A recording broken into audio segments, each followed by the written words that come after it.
പുതിയൊരു വീഡിയോയിലേക്ക് എല്ലാ കൂട്ടുകാർക്കും വീണ്ടും സ്വാഗതം.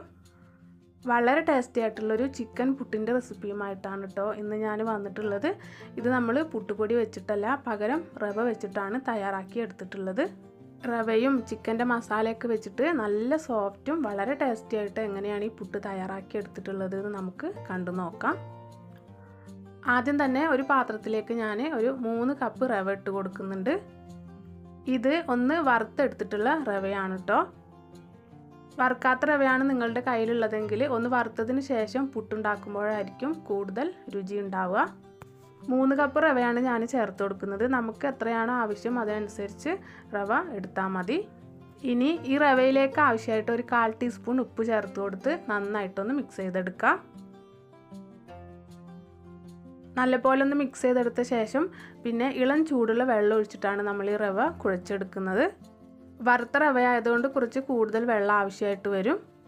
3 കപ്പ് റവയ്ക്ക് എനിക്കൊരു 3/4 കപ്പോളം വെള്ളം ആവശ്യമായിട്ട് വന്നിട്ടുണ്ട്. കുറേശ്ശെ വെള്ളം ഒഴിച്ചു കൊടുത്ത് നമുക്ക് നന്നായിട്ട് മിക്സ് ചെയ്തെടുക്കാം. റവ ഏകദേശം ഒന്ന് നനവായി വന്നു കഴിഞ്ഞാൽ നമുക്കിതൊരു 10-15 മിനിറ്റോളം ഒന്ന് സോഫ്റ്റായി വരാൻ വേണ്ടിയിട്ട് ഒന്ന് മൂടി വെച്ച് മാറ്റി വയ്ക്കാം. ആ സമയം കൊണ്ട് നമുക്കിതിലേക്ക് വേണ്ടിയിട്ടുള്ള ചിക്കൻ്റെ മസാല റെഡിയാക്കി എടുക്കാം. അതിനുവേണ്ടി ഒരു ചീനച്ചട്ടി ചൂടാക്കി അതിലേക്ക് ഒരു 2 ടേബിൾ സ്പൂൺ വെളിച്ചെണ്ണ ഒഴിച്ചു കൊടുത്തതിന് ശേഷം ഒരു 1/4 ടീസ്പൂൺ വലിയ ജീരകം ഇട്ടൊന്ന് പൊട്ടിച്ചെടുത്തിട്ടുണ്ട്. ശേഷം ഒരു 2 വലിയ ഉള്ളി ചോപ്പ് ചെയ്തെടുത്തതും 1 ടീസ്പൂൺ ഇഞ്ചി വെളുത്തുള്ളി ചതച്ചതും 2 തണ്ട് കറിവേപ്പിലയും ഈ മസാലയിലേക്ക് ആവശ്യമായിട്ട് 1/4 ടീസ്പൂണിൽ താഴെയായിട്ട് കുറച്ച് ഉപ്പും ചേർത്ത് കൊടുത്ത് നന്നായിട്ടൊന്ന് വഴറ്റിയെടുക്കുക.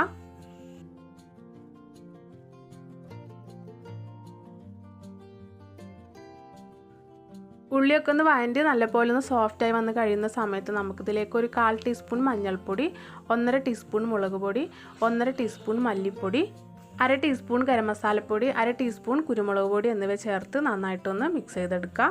ഞാനിപ്പോൾ ഈ മസാലയ്ക്ക് നല്ലൊരു കളറിന് വേണ്ടിയിട്ട് കുറച്ച് കൂടുതൽ മുളക് പൊടി ചേർത്ത് കൊടുത്തിട്ടുണ്ട്. മസാലയൊക്കെ ഒന്ന് വഴറ്റിയെടുത്ത ശേഷം പിന്നെ ചിക്കൻ വേവിച്ചതിന് ശേഷം കുറച്ച് വെള്ളം ഉണ്ടായിരുന്നു. ആ വെള്ളത്തിലേക്ക് ഞാൻ ഒഴിച്ചു കൊടുക്കുന്നുണ്ട്.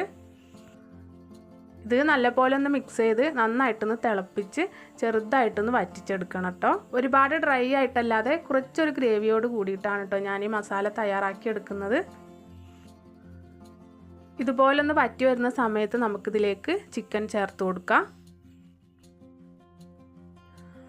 ഉപ്പും മഞ്ഞൾപ്പൊടിയും മുളക് പൊടിയും കുരുമുളക് പൊടിയും ഒക്കെ ഇട്ട് കുക്കറിൽ ഒരു 2 വിസിൽ വേവിച്ചെടുത്തതിന് ശേഷം മിക്സിയിലിട്ടൊന്ന് അടിച്ചെടുത്ത ചിക്കനാണിത്. മിക്സിയിലിട്ട് അടിച്ചെടുക്കുമ്പോൾ ചിക്കൻ ഒരുപാട് തരിതരിയോട് കൂടി അടിച്ചെടുക്കരുത്. കുറച്ച് വലിയ പീസായിട്ട് വേണം കിടക്കാൻ. അതല്ലെങ്കിൽ കൈകൊണ്ടൊന്ന് പിച്ചിയെടുത്താലും മതി. ചിക്കനിൽ ഈ മസാലയൊക്കെ ഒന്ന് പിടിച്ച് കിട്ടാൻ വേണ്ടിയിട്ട് തട്ടിപ്പൊത്തി ഒരു 5 മിനിറ്റ് ലോ ഫ്ലെയിമിൽ വെച്ച് നമുക്കിതൊന്ന് മൂടി വെച്ച് കൊടുക്കാം.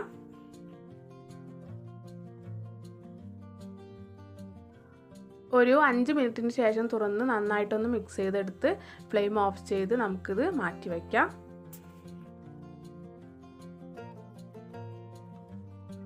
ആ സമയം കൊണ്ട് നമ്മുടെ റവയൊക്കെ നല്ലപോലെ ഒന്ന് കുതിർന്ന് നന്നായിട്ട് സോഫ്റ്റായി വന്നിട്ടുണ്ട്.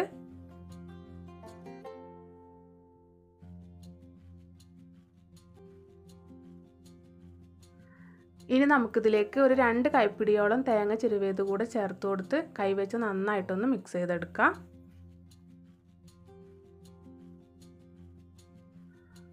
നല്ലപോലെ ഒന്ന് മിക്സ് ചെയ്തെടുത്തതിന് ശേഷം ഞാനിത് മിക്സി ജാറിലിട്ട് ചെറുതായിട്ടൊന്ന് പൊടിച്ചെടുക്കുന്നുണ്ട്.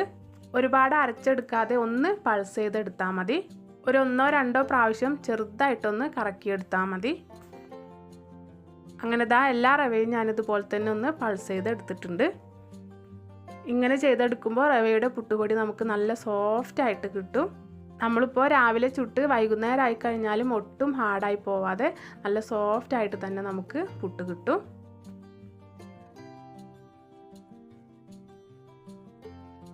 ഇനി നമുക്ക് ചിക്കൻ്റെ മസാലയും പുട്ടുപൊടിയൊക്കെ പുട്ടുകുറ്റിയിലേക്ക് ഫില്ല് ചെയ്തെടുക്കാം.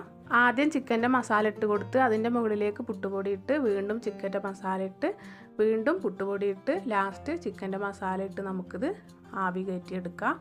നമ്മൾ സാധാരണ പുട്ട് ചുട്ടെടുക്കുമ്പം തേങ്ങ ഇട്ട് കൊടുക്കുന്ന ആ സ്ഥലങ്ങളിലൊക്കെ ചിക്കൻ്റെ മസാല ഇട്ട് കൊടുത്താൽ മതി. ഞാനിപ്പോൾ ഒരു 2 ലെയറായിട്ടാണ് ഇട്ട് കൊടുക്കുന്നത്. നിങ്ങൾക്ക് 2-3 ഒക്കെ ഇട്ട് കൊടുക്കാം.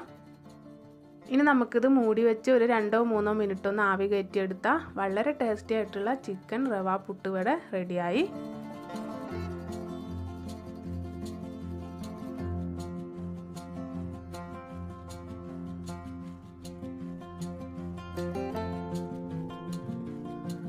വളരെ ടേസ്റ്റി ആയിട്ടുള്ളൊരു പുട്ടാണ് ഇട്ടത്. ചൂടോടുകൂടി കഴിക്കാൻ അടിപൊളിയാണ്.